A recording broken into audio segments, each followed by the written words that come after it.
여호수아 23장 1절에서 16절까지 말씀입니다. 여호와께서 주위의 모든 원수들로부터 이스라엘을 쉬게 하신 지 오랜 후에 여호수아가 나이 많아 늙은지라. 여호수아가 온 이스라엘 곧 그들의 장로들과 수령들과 제사장들과 관리들을 불러다가 그들에게 이르되 나는 나이가 많아 늙었도다. 너희 하나님 여호와께서 너희를 위하여 이 모든 나라에 행하신 일을 너희가 다 보았거니와 너희 하나님 여호와 그는 너희를 위하여 싸우신 이시니라. 보라, 내가 요단에서부터 해 지는 쪽 대해까지의 남아있는 나라들과 이미 멸한 모든 나라를 내가 너희를 위하여 제비 뽑아 너희의 지파에게 기업이 되게 하였느니라.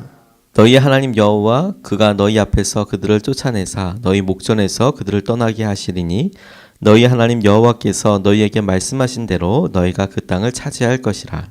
그러나 너희는 크게 힘써 모세의 율법책에 기록된 것을 다 지켜 행하라. 그것을 떠나 우로나 좌로나 치우치지 말라. 너희 중에 남아있는 이 민족들 중에 들어가지 말라. 그들의 신들의 이름을 부르지 말라. 그것들을 가리켜 맹세하지 말라. 또 그것을 섬겨서 그것들에게 절하지 말라. 오직 너희의 하나님 여호와께 가까이 하기를 오늘까지 행한 것 같이 하라. 이는 여호와께서 강대한 나라들을 너희의 앞에서 쫓아내셨으므로 오늘까지 너희에게 맞선 자가 하나도 없었느니라. 너희 중 한 사람이 1000명을 쫓으리니 이는 너희의 하나님 여호와가 그가 너희에게 말씀하신 것 같이 너희를 위하여 싸우심이라. 그러므로 스스로 조심하여 너희의 하나님 여호와를 사랑하라. 너희가 만일 돌아서서 너희 중에 남아있는 이 민족들을 가까이하여 더불어 혼인하며 서로 왕래하면 확실히 알라. 너희 하나님 여호와께서 이 민족들을 너희 목전에서 다시는 쫓아내지 아니하시리니 그들이 너희에게 올무가 되며 덫이 되며 너희의 옆구리에 채찍이 되며 너희의 눈에 가시가 되어서 너희가 마침내 너희 하나님 여호와께서 너희에게 주신 이 아름다운 땅에서 멸하리라.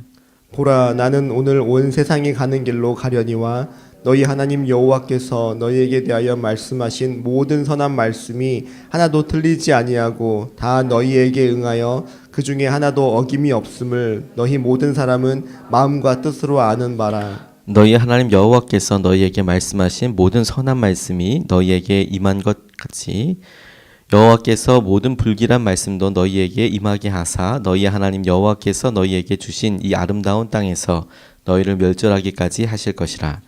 만일 너희가 너희 하나님 여호와께서 너희에게 명령하신 언약을 범하고 가서 다른 신들을 섬겨 그들에게 절하면 여호와의 진노가 너희에게 미치리니 너희에게 주신 아름다운 땅에서 너희가 속히 멸망하리라 하니라. 아멘. 하나님 말씀입니다. 하나님의 함께 하심을 경험하는 38번째 아침을 열었습니다.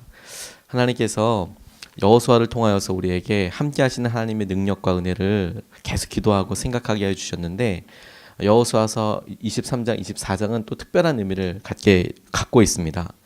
22장에서 23장으로 넘어오면서 약 한 30년 정도의 시간이 훅 지난 겁니다.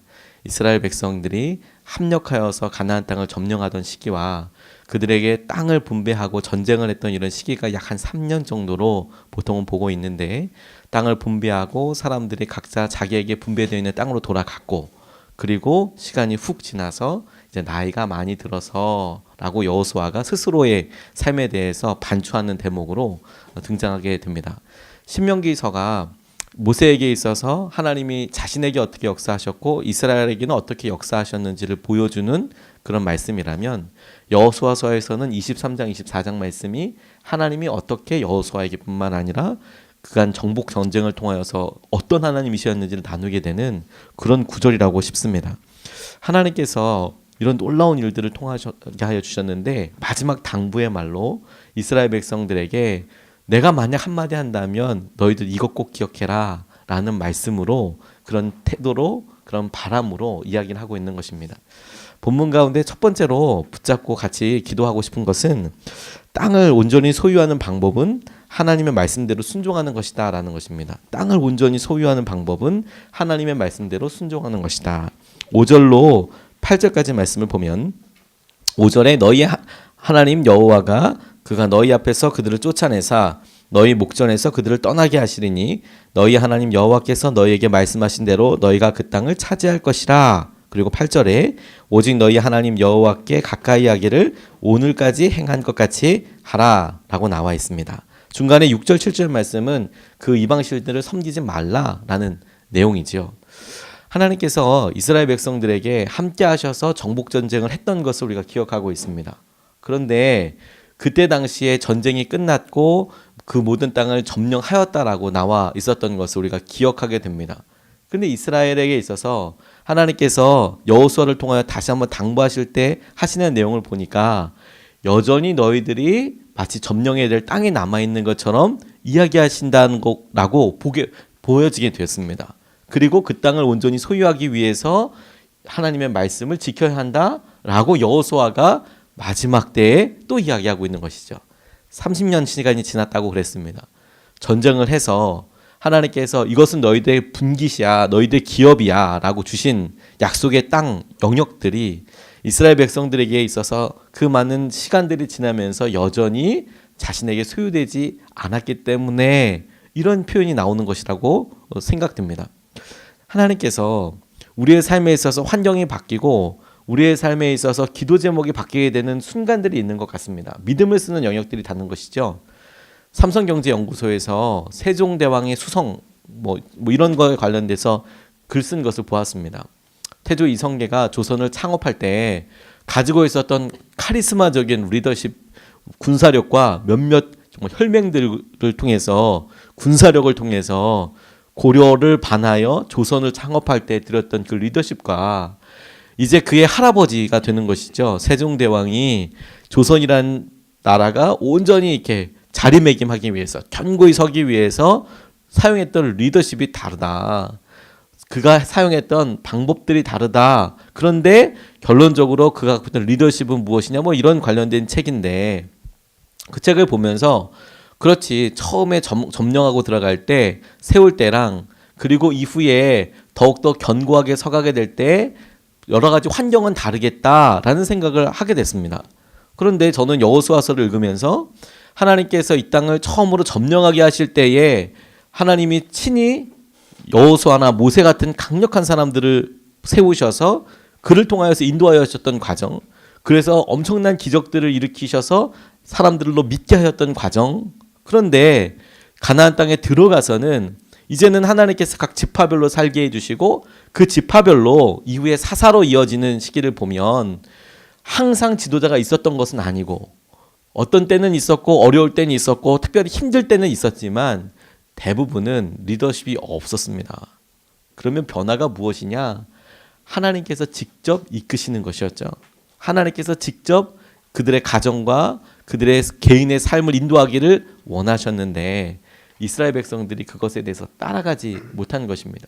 그런데 처음에 창업했을 때 처음에 들어갔을 때 믿음이 하나님 저것을 간절하게 주십시오 라고 이야기하는데 반해서 하나님께서 여전히 그 땅이 너희들에게 소유가 아니다 라고 이야기할 때 믿음이 여전히 우리 각 개인은 이것을 마치 조선을 세워가듯이 마치 우리의 삶이 한 번도 경험해보지 않은 것들을 다시 소유하듯이 하나님께서 믿음을 쓰고 나아가게 하시는 것이구나 라고 붙잡게 되었어요. 하나님께서 우리의 삶 가운데 여전히 미개척된 영역들이 있고 순종해보지 않은 영역들이 있고 하나님께서 여전히 우리 가운데 다스려야 할 땅이 있다라고 말씀해 주시는 거구나. 안심하지 말아야겠다. 하나님께서 우리 마음에 끊임없이 주님을 새롭게 바라보고 나아가도록 이끌어 가시는 거구나. 다만 주님께서 직접 인도하시도록 우리의 삶을 끊임없이 내어드려야겠다. 그렇게 생각하게 됐습니다. 정복할 때와 다스릴 때 이스라엘 백성들에게 있어서 하나님이 그들에게 요구하신 것이 같았습니다. 하나님의 말씀대로 살아가는 것이다. 하나님을 의지하는 것이다. 하나님께서 역사하시는 것을 보는 것이다. 상황은 바뀌었습니다. 다 같이 대규모로 전쟁하는 것과 내가 이방 사람들과 함께 살면서 그들을 쫓아내기로 했는데 왜 이게 이루어지지 않는가? 죄에 대한 상황이 해결돼야 되는데 왜 이게 이루어지게 되지 않는 것인가? 또 다른 걸 써야 되는 것인가? 또 다른 무엇을 해야 하는가가 아니라 하나님을 잘 믿는 것이다. 말씀대로 순종하는 것이다. 그러면 처음에 약속했던 대로 너에게 주시는 은혜와 마음들을 너희들이 온전히 소유하게 될 것이다. 이게 우리의 삶에 계속해서 함께 하시는 하나님을 영원토록 함께 하시는 하나님을 경험하게 되는 통로가 될 것이라고 당부하시는 것입니다. 두 번째로 붙잡은 것은 무엇이냐면 하나님을 사랑하는 만큼 약속도 누리게 될 것이라는 것입니다. 하나님을 사랑하는 것만큼 약속도 누리게 되는 것이다. 10절 11절 말씀에 보면 너희 중 한 사람이 1000명을 쫓으리니 이는 너희 하나님 여호와 그가 너희에게 말씀하신 것 같이 너희를 위하여 싸우심이라. 그러므로 그러므로 스스로 조심하여 너희 하나님 여호와를 사랑하라라고 나와 있습니다. 하나님께서 이스라엘 백성들에게 한 번도 가보지 않은 곳에 가게 하셨어요. 한 번도 싸워보지 않은 민족들과 전쟁을 하게 하여 주셨습니다. 근데 하나님께서 그들에게 승승장구하게 해주셨죠. 땅을 이기게 해주셨습니다. 모세와 여호수아 같은 강력한 지도자를 통하여 하나님께서 이끄시고 직접 하나님께서 영광을 드러내시면서도 이제는 흩어져서 하나님 그분이 너희들 가운데 있다라고 계속해서 말씀으로 약속하고 계시는 것이죠. 그런데 각 지파가 민족이 또 개인이 믿음으로 싸우고 자신에게 할당된 땅을 점령할 때 하나님은 여전히 함께 해주시는 것이죠. 그런데 그때 원리가 무엇이냐면 한 사람이 1000명을 쫓겠다. 너희들은 연약하지만 너희들과 함께하는 나를 통하여 너희들에게 하나님의 놀라운 역사하심을 드리우겠다. 그러니 하나님을 사랑하라 라고 말씀하고 계시는 것이죠. 1000명을 쫓게 될 것이다. 능력과 관련된 것이 아니다. 교회를 세워가면서 기도하면서 하나님 서울 한복판도 아니고 광주에 산 많은 동네에 태전동에 교회가 서서 하나님 나라와 하나님의 민족을 위해서 하나 어떻게 쓰임받을 수 있겠습니까? 이렇게 기도할 때 하나님께서 제게 재미있는 글 하나를 보게 해주셨습니다. 능력과 관련된 말씀이었습니다. 노아가 하나님께로 너 이 땅에 모든 사람들이 다 죽어간다. 그러니까 이 땅에 있는 모든 사람들 살릴 만큼의 방주를 만들라고 이야기하지 않으셨어요. 당시 인구가 100만 명이라고 치고 100만 명을 다 태울 수 있을 만한 방주를 만들라고 이야기하신 것이 아니었어요. 하나님께서 노아에게 말씀하신 것은 그냥 말씀하시고 사이즈를 말씀해 주시고 너 방주 하나 지으라고 말씀하신 거예요. 수백 개를 지으라고 말씀하신 게 아니라 방주 하나 지어라. 그러면 그 방주를 채우고 그 방주 가운데 하나님께서 구원의 역사를 일으키실 것은 하나님의 영역인 것이죠. 노아의 방주 자체도 큰 것이어서 120년이나 순종해야 될 그런 것이면 틀림없지만 한 가정이 할 수 있는 순종이었던 것이죠. 하나님이 전 세계의 모든 사람들을 다 구원해야 돼. 네가 너희 가정이 노아 너희 가정이 이거 다 세워야 되는 거야 라고 얘기하셨다면 아마 죽었을 겁니다. 그거 어떻게 합니까? 그걸 어떻게 그걸 다 만듭니까? 근데 방주 하나 짓는 거라고 말씀하시면 해볼만 하겠다는 생각이 들었어요. 쉬운 일은 아니지만 해볼만 하겠다. 1000명을 쫓아낼 것이다. 그런데 그렇게 1000명을 쫓아내는 하나님을 너희가 스스로 조심하여서 계속해서 사랑하여야 한다. 그 사랑하는 것만큼 하나님께서는 우리에게 주신 사명과 은혜를 우리로 누리게 하여 주시고 그 사랑하는 것이 우리에게 능력처럼 쓰임받게 될 것이겠구나. 그렇게 하나님께서 보여주셨어요.